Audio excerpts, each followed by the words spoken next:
Press और media बंधुओं का स्वागत है।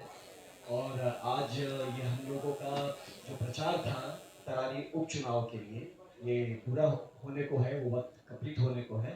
तो इसके पहले हमने सोचा कि ये ज़रूरी है कि आपको एक ब्यौरा दिया जाए कि हम लोगों ने क्या किया, क्या परिस्थिति रही, कैसा रहा, और उसके बाद ये फ्लोर ओपन किया जाए ताकि आपके अगर मन में कुछ सवाल है और हमारे लोगों के मन में कुछ सवाल है तो उसका भी हम लोग आज ये साइलेंट पीरियड शुरू होने से पहले हम उसका निवारण कर सकें।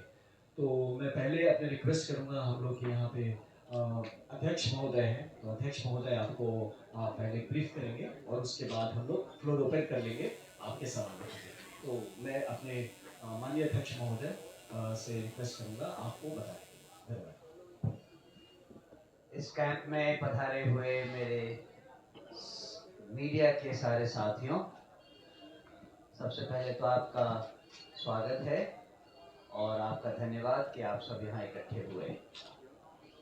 जब से चुनाव प्रचार शुरू हुए इस उपचुनाव के लिए, तब से हमारी यही कोशिश रही है कि जन स्वराज पार्टी की जो मूलभूत मंत्र हैं, सिद्धांत हैं, उनको हम जनता तक पहुंचाएं। और उसमें जो सबसे महत्वपूर्ण संदेश मुझे लगता है जो हम जनता तक पहुंचा चुके हैं, वो ये है कि अब तक आपने नेताओं के बच्चों की चिंता की है। इस बार एक मौका देकर देखिए जब आप अपने बच्चों की चिंता करें। अपने बच्चों की चिंता करना इसलिए जरूरी है कि बिना उनके पढ़ाई लिखाई, रोजगार वगैरह, उसके बिना प्रगति संभव नहीं है। जो बदलाव हमें चाहिए बिहार को देश में आगे लाने में, अग्रणी राज्यों में गिनती करने में, उस बदलाव के लिए जो जरूरी परिवर्तन है वो बच्चों की पढ़ाई से, बच्चों की शिक्षा से, युवाओं के रोजगार से, वयस्कों को पेंशन से, स्त्रियों को अच्छा रोजगार दिलवाने से और किसानों को खेती में मदद करने से ही संभव है। और यही संदेश पिछले 20 दिनों में लगभग हमने लोगों तक पहुंचाने की कोशिश की है। जो हमें लगा ग्राउंड रियलिटी, जमीनी स्तर पर जो हमने फील किया, वो ये कि शुरू शुरू में यहाँ लोग बहुत डरे हुए थे। उसका कारण आप सबको मालूम है, मुझे कुछ बताने की जरूरत नहीं है। चाहे वो बाहुबलियों का असर हो, चाहे परिवारवाद का असर हो, लोग हमें डरे हुए दिखाई दिए। लेकिन जैसे जैसे हमारा संदेश उनके मन मस्तिष्क में घुसता चला गया, वैसे वैसे उन्हें समझ में आ गया कि अगर उन्हें अपने परिवार में, अपने बच्चों में, अपने गांव में कोई रियल टर्म में बदलाव लाना है तो एक हिम्मत तो करनी पड़ेगी। और एक नया अध्याय जो शुरू हुआ है बिहार के पॉलिटिक्स में, जिसमें एक नई पार्टी ने नई सोच के साथ सही लोग को पास में इकट्ठा किया है, उसको एक चांस तो देना बनता है। और मुझे लगता है आज जो हुआ चुनाव प्रचार के अंतिम दिन, उसका मतलब साफ है कि लोग समझ गए हैं कि बदलाव का समय आ गया है। बच्चों के भविष्य की चिंता करने का समय अब आ गया है। मुझे इसमें कोई शक नहीं है कि तरारी तो हम जीत ही रहे हैं। और आप देखेंगे कि जब चुनाव होते हैं 13 तारीख को, तो कितने लोग कितनी तन्मयता से और कितने समरसता से वोट देने आते हैं और हमारे प्रत्याशी को, श्रीमती किरण सिंह जी जो हैं, जिनको हम किरण दीदी कहते हैं, उनको वो भारी मतों से जिताएंगे। मुझे इससे ज्यादा और अभी कहने की जरूरत नहीं है, आपके प्रश्नों का इंतजार रहेगा। लेकिन मैं चाहता हूं कि इस समय 2 शब्द किरण जी खुद भी आपसे कहें। बहुत बहुत धन्यवाद। Thank you sir. मैं सभी यहाँ पे उपस्थित मेरे भाइयों को बहुत बहुत नमस्कार प्रणाम करते हैं। जब हमने शुरुआत की थी जन स्वराज की, लोगों को हमने बताना शुरू किया हमारे जन स्वराज के बारे में, तो लोगों की प्रतिक्रिया थोड़ी डरी हुई थी। लोग खुल करके नहीं सामने आ रहे थे। उनको विकल्प की आवश्यकता तो थी, लेकिन उन्हें विश्वास दिलाने में हमें बस ये मात्र 10-15 दिनों का समय लगा। लेकिन आज सारा जन समर्थन हमारे साथ है, उनका आशीर्वाद हमारे साथ है और आज वो बदलाव के लिए तैयार है। अभी भी बहुत ऐसा जगह है जहाँ पे दबी हुई है उनकी आवाज, जो अभी खुल करके सामने नहीं आ रहे हैं, लेकिन मन में उनका बदलाव की पूरी पूरी भावना है और हमें उम्मीद है कि इस बार तरारी बदल कर रहेगी, तरारी बदल कर दिखाएगी इस बार। और चूंकि मैं अपने मतदाताओं से भी कुछ कहना चाहती हूँ, तो मुझे अपने मतदाताओं तरारी विधानसभा क्षेत्र के सभी निवासियों से अनुरोध है कि इस बार जब भी मतदान करने जाएं, तो सिर्फ इस बार अपना वोट ना समझे, बल्कि अपने बच्चे का भविष्य के बारे में सोच करके तब वोट करें, ताकि इस बार लोकतंत्र में हमारे बच्चों की सही में उनके भागीदारी मिले, उनकी भी रक्षा हो, उनकी भी आगे चल उनके भविष्य बने। ये मैं उनसे अनुरोध करना चाहती हूँ और अपने मतदान के लिए उनसे भागीदारी के लिए उनसे अनुरोध करती हूँ।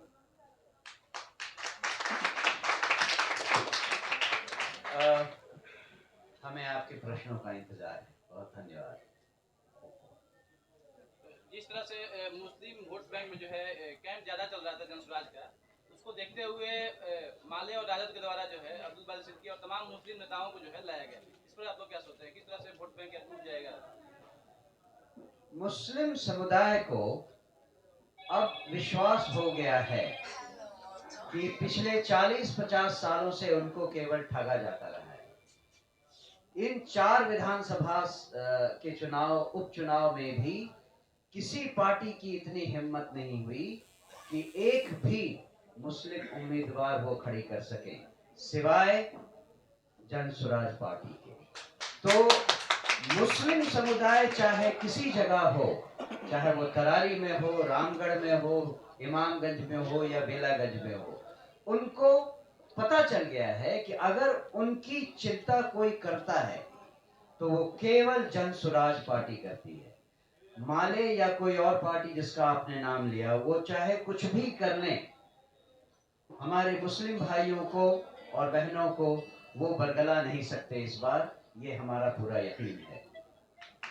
सोशल मीडिया पर एक वीडियो हम लोग देख रहे हैं कि बीजेपी के जो प्रत्याशी हैं आपके कैंप में आए हुए हैं गाड़ी से, और क्या बातें हुई? क्या नहीं, बातें नहीं, क्या बेचारा, देखिए छोटे बच्चे हैं, उनको भी क्षेत्र का ज्ञान है नहीं, तो कहाँ से कहाँ चले जा रहे खुद समझ में नहीं आ रहा है। तो हमें लगता था इतना तो पढ़े लिखे शायद होंगे कि नाम पढ़ सकते थे, लेकिन शायद किसी कारण मिस कर गए, तो गलती से वो अंदर आ गए थे, तो उसके बाद वो निकल गए। बच्चे हैं, क्षेत्र का भी ज्ञान नहीं है, क्षेत्र में घूमे नहीं है, जानते नहीं है, तो यही होगा ना। तो इसकी गलती है, इससे कोई हम लोग बुरा नहीं माने, कोई बात नहीं। उनका कहना है कि वोटर्स को खोजने के लिए अपने आए हुए थे, मतदाताओं को खोजने के लिए अपने। अरे तो वही, अब देखिए क्षेत्र का इतना ही ज्ञान नहीं है तो अब क्या किया जाए कि आप जनसुराज के ऑफिस में आ जाते हैं, तो ये तो अब उनके मतदाता करने वाले भी समझ जाएंगे कि भाई कौन खड़ा है इलेक्शन में, जिसको अपना क्षेत्र ही नहीं पता, जिसको ये भी नहीं पता कि मेरे मतदाता कहाँ रहते हैं और उनको कहाँ जाना है वोट मांगने। आनंद जी, आपने 4 सीटों में 1 सीट दिया है मुस्लिम उम्मीदवार को। 18% करीब मुसलमान यहाँ पे बिहार में। प्रशांत जी ने भी कहा भी है कि 40 सीटें हम उनके लिए, जिसकी जितनी हिस्सेदारी।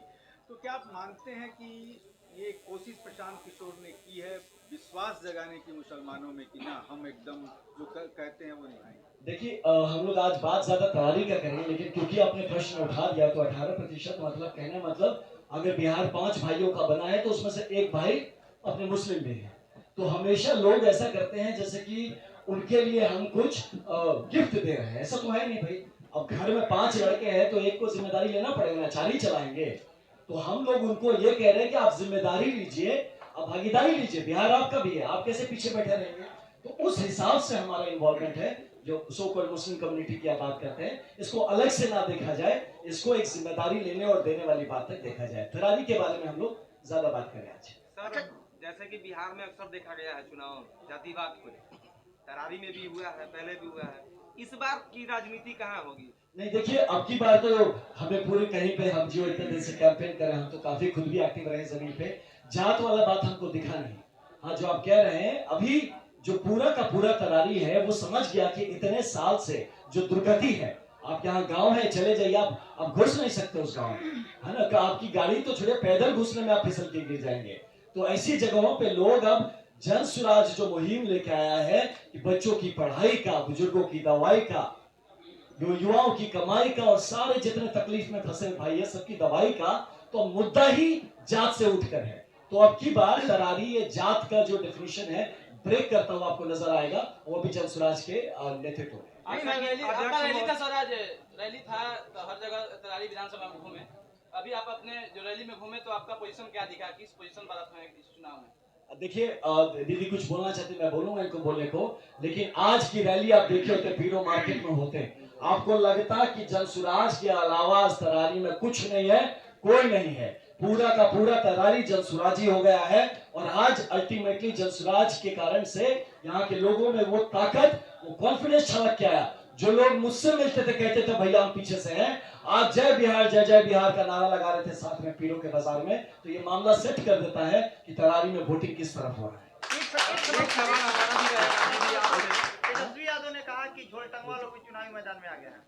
देखिए, अब जिसको कौन कहा क्या कहा, उनको अपने पे ध्यान देना चाहिए। जब आदमी होता है ना कि जब प्रॉब्लम में फंस जाता है, तकलीफ में आ जाता है, तो कोई कुछ भी बोलता है। जन सुराज से हम लोग किसी और पे, हम लोग इस तरह से कटाक्ष करने पे नहीं बिलीव करते, हम सकारात्मक राजनीति लेके आए हैं। जब बात बच्चों की कर रहे हैं, बात हमारा सिंबल भी हमने स्कूल का बस्ता लिया है, तो फिर ऐसे लोग जिसको पढ़ाई लिखाई से कोई दूर दूर का वास्ता नहीं, वो कुछ ऐसी बातें कर दे तो उस पर हमारा मंतव्य देना उचित नहीं लगता।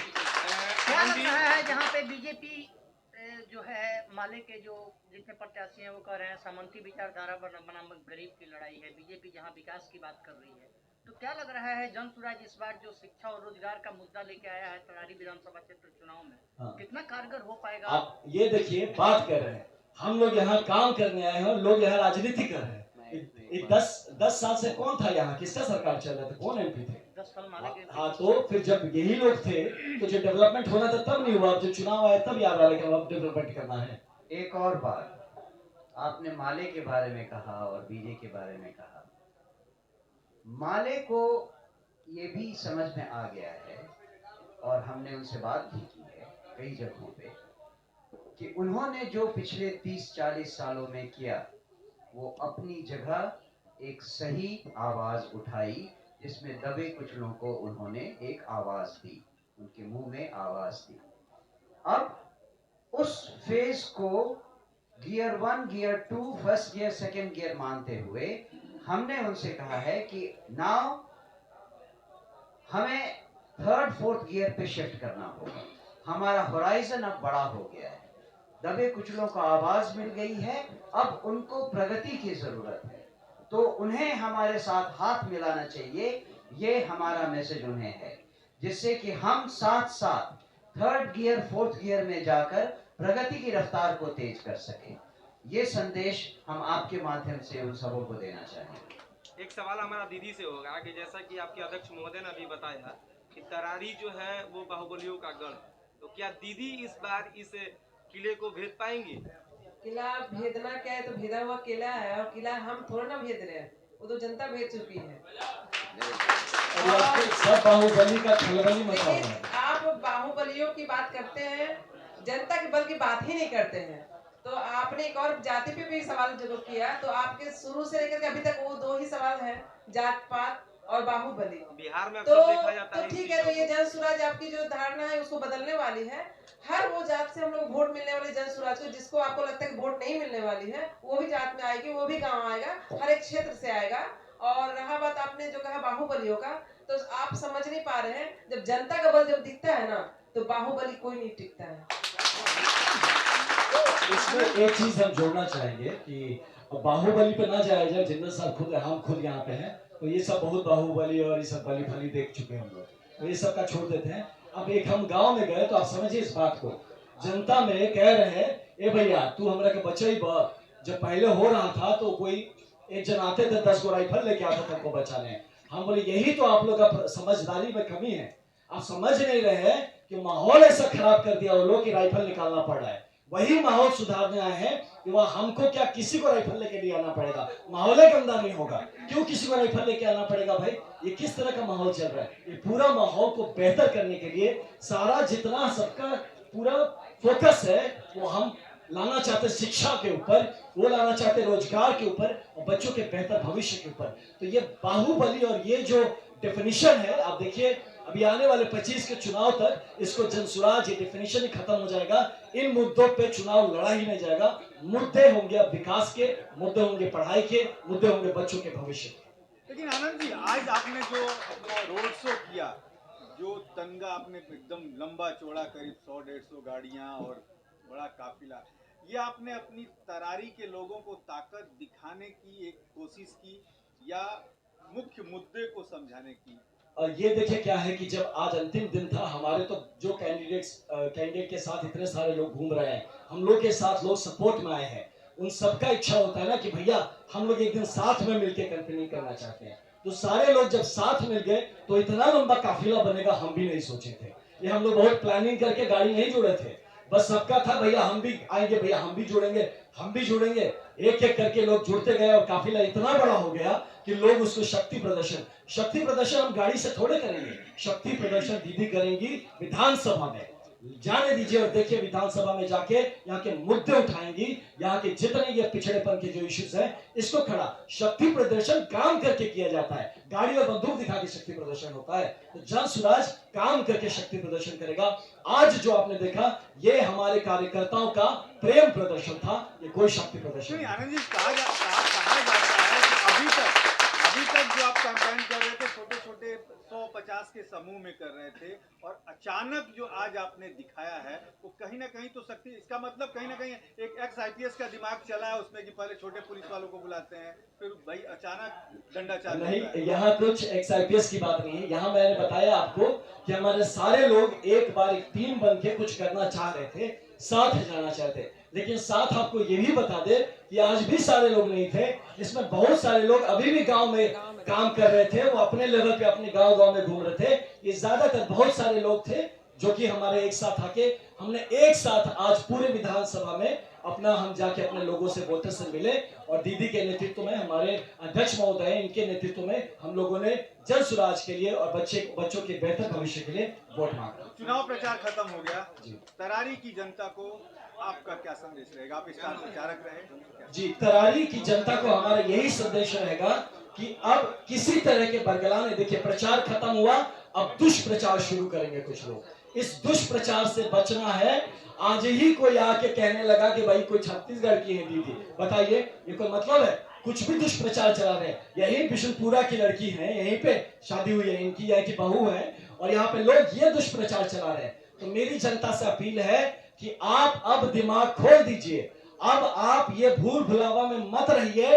आप कम से कम समझिए कि ये उपचुनाव एक मौका है आपको दिखा देने के लिए, 2025 का बिगुल बजा देने के लिए, और जन सुराज की जो क्षमता है, जन सुराज की जो बातें हैं उसका परीक्षण कर लेने के लिए। तो सबसे कहेंगे कि अब की बार जो वोट पड़े अपने बच्चों के नाम पड़े, एक तरारी और बिहार के बेहतर भविष्य के नाम पे पड़े, और 2025 में बिहार को बनाने का जो संकल्प चला है उसकी शुरुआत के नाम पे पड़े। मनोज सर, एक सवाल आपसे भी है, आप कार्यवाहक अध्यक्ष हैं, 4 विधानसभा उपचुनाव में लड़ाई जनसुराज लड़ रही है, क्या ये आपकी भी कहीं ना कहीं तरारी से लेके तमाम जो 4 विधानसभा में उपचुनाव हो रहा है वहाँ आपकी भी कहीं अग्नि परीक्षा नहीं है? पार्टी 1 महीने पुरानी है, लेकिन संगठन कम से कम 2 साल या उससे ज्यादा पुराना है। तो पार्टी का कार्यवाहक अध्यक्ष नहीं लड़ता है, उसका संगठन लड़ता है। तो मेरी अग्नि परीक्षा केवल इस उपचुनाव से नहीं, मेरी अग्नि परीक्षा है जो संकल्प लेकर जन सुराज पार्टी बनी थी, उस संकल्प को पूरा करना। तो जब वो समय आएगा तब हम अग्नि परीक्षा की बात करेंगे, अभी तो शुरुआत है। और दूसरी बात ये भी मैं बताऊंगा कि और ये संदेश जनता के लिए है तरारी चुनाव क्षेत्र में। आप किरण दीदी को जिता कर देखिए, उसके बाद आपको समझ में आएगा कि पहले के जो प्रत्याशी हुआ करते थे, जिनको एक बार आपने जिता दिया वोट देकर, तो फिर वो कभी आपको अपना चेहरा नहीं दिखाते थे। ये आप इस बार बदला हुआ पाएंगे। इनके पास केवल 10-11 महीने का समय है, लेकिन वो 10-11 महीने में आपको वो करके दिखाएंगी जो आपने 40 सालों में अभी तक नहीं देखा होगा। ये मैं आपसे वादा करता हूं पार्टी के कार्यवाहक अध्यक्ष होने के नाते। मेरा एक सवाल है, किरण दीदी गांव-गांव गई है, तमाम गांव में जहां भी हम लोग गए हैं सड़कों के किनारे गंदगी बहुत दिखा है, उसका क्या प्लानिंग है आगे और पिछले सरकार के लिए क्या कहेंगे इस संदर्भ में? ये एक ऐसा सवाल है जो बहुत सारे सवालों के साथ एक साथ देखा जाना चाहिए। इसको हम एक द्वीप की तरह, आइलैंड की तरह सेपरेटली नहीं देख सकते हैं। गांव में विकास का क्या कार्यक्रम होगा और उसके साथ साथ गांव का पूरे विकास में क्या स्थान होगा, ये सब हमारे उस विजन डॉक्यूमेंट में शामिल है, जिसके बारे में आप फरवरी एंड में या मार्च की बिगनिंग में गांधी मैदान में सुनेंगे। तो ये पूरा प्लान है, इसकी चिंता अभी मैं आपसे नहीं करने को कहूंगा, लेकिन जब फरवरी मार्च में इसका अनाउंसमेंट हो तब एक बार आप उसको ठीक से स्टडी कीजिए, उसको पढ़िए, क्योंकि उसमें समय लगेगा, उसको समझने में समय लगेगा, उसकी बारीकियों को जानने में आपको समय लगेगा। एक बार जब आप वो बारीकियां देख लें, फिर आप हमारे पास आइए अपने सवालों को लेकर। सर की इस बात पे ही एक चीज था जो कि मैं बस आपके मतलब जोड़ना चाहता हूँ। सर ने जो बात कही इस तरह से हम लोग करेंगे। जो आपने सफाई वाली बात कही ना, तो आपको पता है ना, यहाँ पे हम लोगों ने बहुत सारे पीके क्लब स्टार्ट किए हैं, जो हमारे बच्चे जो जगह जगह पे हमारे युवा जुड़े हैं। तो दीदी का ही ये उद्योग है। दीदी से डिस्कशन हुआ था तो इन्होंने कहा था कि ये सबसे पहले इस पे चोट करने वाली है सफाई का। तो ये सारे हम जो लड़के जुड़े हुए हैं, हम खाली कैरम बोर्ड खेलने थोड़ी जुड़े हैं, काम होगा अभी गली गली में काम होगा। और अब देखिएगा 10 महीना में तरारी इतना साफ हो जाएगा, इतना स्वच्छ हो जाएगा जो पिछले 10 साल में लोगों ने कर पाए। आने वाले अगले विधानसभा के सरकार को अभी कोई क्षमा लिया